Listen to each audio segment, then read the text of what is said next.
तो आज की सबसे शानदार रेसिपी खाने में मज़ेदार और हेल्दी भी है और ये बच्चों को बहुत पसंद आएगी। शायद ही आप लोगों ने कभी ऐसी रेसिपी बनाई हो। तो चलिए इसे बनाना शुरू करते हैं।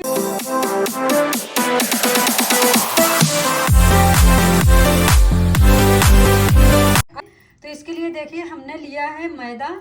आप गेहूं के आटे से भी बना सकती हैं, लेकिन जैसे मैदा से बनाते हैं ना तो बहुत अच्छी बनती है। तो चलिए इसको हम इसमें निकाल लेते हैं और अब इसमें डालेंगे 1 चम्मच घी। तो आप मेल्ट करके भी ले सकते हैं, घी की जगह आप तेल भी ले सकते हैं, रिफाइंड। तो ये ले लिया, थोड़ा सा और डाल देंगे इसमें, बहुत ज़्यादा डालने की ज़रूरत नहीं है। ये डाल लिया। अब इसको हम मिक्स कर देंगे अच्छे से। तो ये लीजिए हमने मिक्स कर लिया। अब एक चीज़ और बता दें कि अब हमें इस तरह से पेड़ा बांध के देखने की ज़रूरत नहीं, क्योंकि ये हम अलग एक रेसिपी बना रहे हैं। तो इसके लिए हमें पेड़ा बांधने की ज़रूरत नहीं है और बहुत ज़्यादा मोये की ज़रूरत नहीं है। तो चलिए ये हमारा हो गया। अब क्या करेंगे, इसमें थोड़ा थोड़ा पानी डालते हुए, मैंने गुनगुना पानी लिया क्योंकि हमने घी का मोहन लगाया है, इसलिए हम गुनगुना पानी ले रहे हैं। सर्दी का मौसम है, थोड़ा थोड़ा पानी डालते हुए इसका एक मतलब बहुत ज़्यादा टाइट नहीं और बहुत ज़्यादा सॉफ्ट नहीं, इस तरह का डो लगा के तैयार कर लेना है हमको। तो ये देखिए हमने डो लगा के तैयार कर लिया है। अब ये डो देखिए ना तो ज़्यादा हार्ड है और ना ही बहुत ज़्यादा गीला है। तो चलिए इसको हम थोड़ी देर ढक के रख देते हैं, तब तक अगली तैयारी कर लेते हैं। यहाँ पे मैंने पैन चढ़ा दिया है, मैंने पैन में तेल डाल दिया। तेल को गर्म हो जाने देंगे पहले। तेल गर्म हो चुका है, थोड़ा सा हम जीरा डाल देंगे इसमें। जीरा को थोड़ा सा भुन जाने देंगे। तो हमने सब्जियां हमने क्या क्या लिया है, हमने थोड़ा सा फूल गोभी लिया है, बीन्स लिया है, गाजर और ये पत्ता गोभी, सबको मैंने बारीक चॉप कर लिया है। आपके पास जो जो सब्जियां हो वो आप ले सकती हैं। और यहाँ पे मैंने प्याज को चॉप नहीं किया, इसको मैंने ऐसे ही काट लिया है। तो यहाँ हमारा जीरा चटक गया है। अब इसमें हम प्याज डाल देंगे और प्याज को हल्का सा भूनना है, ज़्यादा नहीं भूनना है हमको। तो देखिए प्याज ट्रांसपेरेंट हो गया है। अब हम ये सब्जियां डाल देंगे। तो सबसे पहले हम फूल गोभी डालेंगे, बीन्स डाल देंगे क्योंकि इन्हें थोड़ा सा पकाना पड़ेगा। तो इनको 1 मिनट के लिए हम ऐसे ही पका लेंगे, पहले 1 से 2 मिनट के लिए। तो देखिए मैंने इसे अच्छी तरीके से मतलब 2 मिनट पका लिया है। अब सारी सब्जियां डाल देंगे, जो हमने गाजर और ये पत्ता गोभी ये सारी डाल देंगे। में हम ये हरी मिर्च डाल देंगे। तो मैंने हरी मिर्च ज़्यादा ली क्योंकि हम लाल मिर्च का इस्तेमाल नहीं करेंगे। और इसी में थोड़ा सा धनिया डाल देंगे। और अब इन सब्जियों को हमें हाई फ्लेम पे 2 से 3 मिनट तक भून लेना है। अभी हमने कोई मसाले नहीं डाले, अभी हमें ऐसे ही भून लेना है। तो देखिए मैंने हाई फ्लेम पे थोड़ी देर भून लिया है। अब इसमें जाएगा थोड़ा सा नमक। तो नमक बहुत संभाल के डालना है हमको, बहुत ज़्यादा नमक नहीं डालेंगे, इतना ही नमक जाएगा। और अब इसमें जाएगा थोड़ा सा सोया सॉस, ये बहुत कम कम डालना है हम। और इसमें जाएगा थोड़ा सा विनेगर, इसे मिक्स कर देंगे बढ़िया से। और अब इसमें थोड़ा सा टमाटो केचप जाएगा, बहुत ही कम कम मसाले डालना है। अब इन सारी चीज़ों को हम अच्छी तरीके से मिक्स कर देंगे। 1 मिनट के लिए और भून लेंगे, सारी चीज़ों को अच्छे से मिक्स करते हुए भूनना है हमको। तो ये लीजिए हमारी जो है ना स्टफिंग तैयार हो गई है। चलिए इसको हटा देते हैं। इसको हमें अच्छी तरीके से ठंडा कर लेना है, गैस को बंद कर देंगे। तो जब तक ये ठंडा हो रहा है तब तक हम अपना मैदा चेक कर लेते हैं।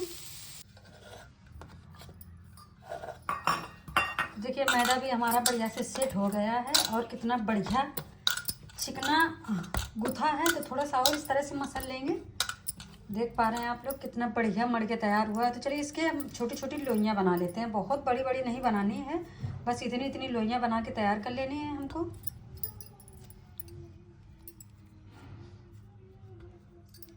तो देखिए हमने सारी लोइयाँ काट ली। हमें 2-2 जोड़े की ज़रूरत पड़ेगी इस तरह से। तो चलिए अब इनको हम एक साइड में रखते हैं और उठाते हैं अपना चकला बेलन। तो मैंने चकला ले लिया। अब एक एक लोई रखेंगे और इनको इस तरह से बेलेंगे। तो थोड़ा सा बढ़ा के बेलेंगे पतला। अगर आप चिपक रहा हो, वैसे चिपकने का कोई वो नहीं है, चिपक रहा हो तो थोड़ा सा आप इस तरह से मैदा डस्ट कर सकती हैं इस तरह से। तो इनको हम बढ़ा लेंगे, एक रोटी की तरह बेल लेंगे इसको। बहुत बड़ा भी नहीं बेलना है क्योंकि हमें 2 चिपका के बेलनी है, तो रोटी की तरह नहीं, बस इतना ही हमें बेल लेना है। तो देखिए ये अभी ये इस तरीके का है जैसे रोटी बनाते हैं ना, बिल्कुल वो ऐसे ही है। तो चलिए इसको एक साइड में रखते हैं और दूसरा भी बेल के तैयार कर लेंगे इस तरीके से। तो देखिए हमने 2 पूड़ी बेल ली है इस तरीके से। ये अब क्या करेंगे, एक पूड़ी में हम मैदा डस्ट कर देंगे इस तरह से। हमें तेल वेल लगाने की ज़रूरत नहीं है। इसको थोड़ा सा पलटा देंगे, इस तरफ भी थोड़ा सा डाल देंगे और इसको इसके ऊपर रख के अब हम बेल देंगे। थोड़ा सा पतला बेलेंगे।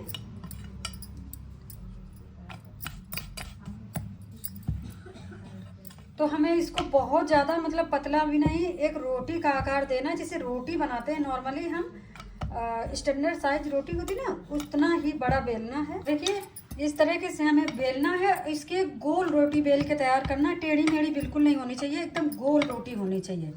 तो चलिए इसको आराम आराम से बेलेंगे ताकि कहीं टेढ़ी मेढ़ी ना हो और कहीं मोटी पतली ना हो। तो इस तरीके से बेल के हमें तैयार कर लेना है। तो इसमें जल्दी आना बिल्कुल नहीं है, आराम आराम से बेलना है। अगर हल्की फुल्की यहाँ वहाँ होती है तो कोई दिक्कत नहीं, लेकिन एकदम टेढ़ी मेढ़ी नहीं होनी चाहिए। ये लीजिए, देखिए मैंने इतनी बड़ी रोटी बेल के तैयार कर ली है, ये देखिए। तो चलिए अब गैस की तरफ चलते हैं। तो यहाँ हमारा तवा गरम हो गया है। तो अब हम ये रोटी इसमें डाल देंगे बिना तेल वेल लगाए। तेल वेल हमें कुछ नहीं लगाना है। इस रोटी को मैंने इसमें डाल दिया। अब इसको हल्का सा नीचे से सिक जाने देंगे। देखिए थोड़ी थोड़ी से इसमें फुदकी टाइप की दिख रही हैं, तो अब इसको हम पलट देंगे। तो ये प्रोसेस हमें तेज़ आंच में करना है, धीमी आंच में नहीं करना है। बहुत ज़्यादा तेज़ आंच भी नहीं होनी चाहिए। इसको अलट पलट के हम सेक लेंगे। तो देखिए ये फूलने लगी है, तो इसी तरीके से हमें अलट पलट के सेक लेना है। अब हल्का सा तेल हमें इस पर इस तरह से लगा देना है, इस तरह से पलट के भी लगा देना है। तो जब हल्का हल्का तेल लगाना, बहुत ज़्यादा नहीं लगाना है। अगर पलट के हम नहीं लगाना चाहें, हम इस तरह से पलट देंगे तो जो नीचे तेल है ना तवा में लगा है, वही हमारा तेल काम आ जाएगा। और ये रोटी सेक के तैयार हो गई। तो इसको हम निकाल लेंगे। इसको एक प्लेट में रखते हैं।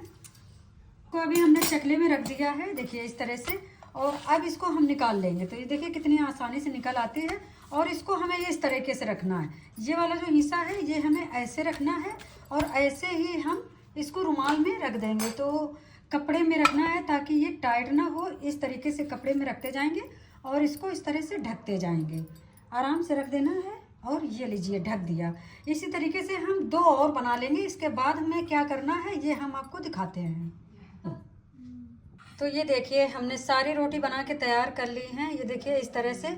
और बहुत आसान है इन्हें बनाना। तो देखिए इतनी सारी रोटी बन के हमारी तैयार हो गई। तो चलिए अब एक रोटी को उठाएंगे और इन सारी रोटियों को इस तरह से ढक देंगे और इसको यहाँ रखेंगे इस तरह से। अब इसकी बीचों बीच से हम कटिंग कर देंगे। तो बीचों बीच से काटना है इस तरह से। आप कटर से भी काट सकते हैं। और एक पार्ट को अभी हटा देंगे, इसको इसमें ढक के रख देंगे। तो चाहें तो सारी रोटियां आप इकट्ठे काट लीजिए या फिर आप थोड़ी थोड़ी करके काटिए। इसका एक कोन बनाना है, कहने का मतलब है।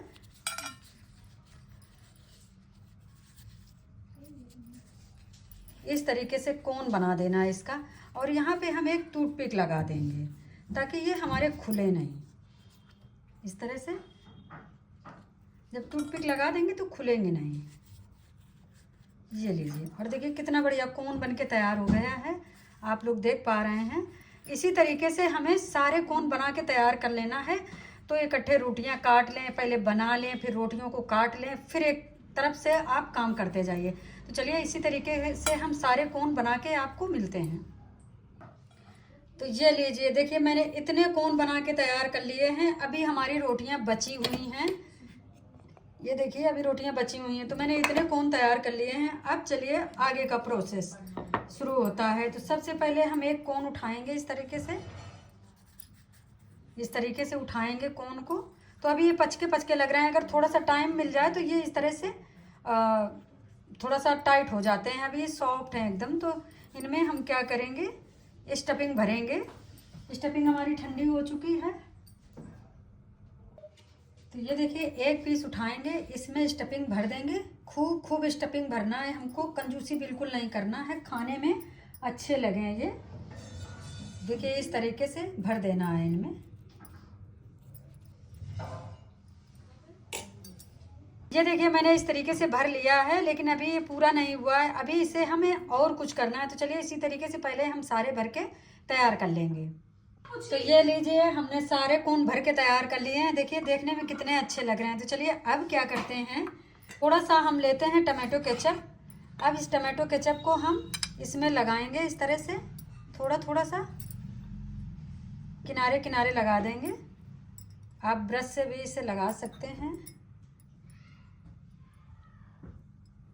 इस तरह से लगा लिया मैंने, देखिए। तो इसमें देखिए लगा लिया। अब मैंने लिया है ये सोया है, जो सोया नहीं मिलता है सोया मेथी के साथ में, वो मिलता है। इसको हम इस तरह से थोड़ा थोड़ा सा चिपका देंगे। तो इसे हम गार्निश करेंगे इस तरीके से। तो अच्छे से चिपकाएंगे तो अच्छे से चिपक जाएगा, बढ़िया लगेगा देखने में। तो इसे मैंने बिल्कुल बारीक काटा हुआ है। ये देखिए मैंने कितने अच्छे से इसे लगा के तैयार कर लिया है। अब इसमें थोड़ा सा पनीर डाल देंगे इस तरीके से। ये लीजिए, और अब इसमें थोड़ी सी बूंदी रख देंगे। बहुत ही हेल्दी नाश्ता बनके तैयार हो रहा है फ्रेंड्स, ये बच्चों को बहुत पसंद आता है। थोड़ा सा अंदर को दाब देंगे ताकि ये बूंदी है ना चिपक जाए, निकले ना। और ये देखिए कितना बढ़िया देखने में लग रहा है, और ये बहुत हेल्दी बनके तैयार हुआ है फ्रेंड्स। तो इसी तरीके से हम बाकी के पीस बना के तैयार कर लेंगे। और ये लीजिए हमारी रेसिपी बनके तैयार है। बहुत ही शानदार रेसिपी बनी है फ्रेंड्स, देखने में कितनी सुंदर लग रही है और खाने में बहुत अच्छी, और ये हेल्दी भी है। बच्चों को बहुत पसंद आएगी। तो इस तरह से बच्चों को अपने बना के खिलाएंगे ना तो बच्चों को बहुत अच्छा लगेगा। तो फ्रेंड्स बनाइए और खाइए और बताइए हमारी रेसिपी कैसी बनी है। आप लोगों को अच्छी लगी हो तो लाइक शेयर कमेंट करना, चैनल को सब्सक्राइब जरूर कर देना फ्रेंड्स। मिलते हैं अगले वीडियो में, तब तक के लिए bye bye and take care.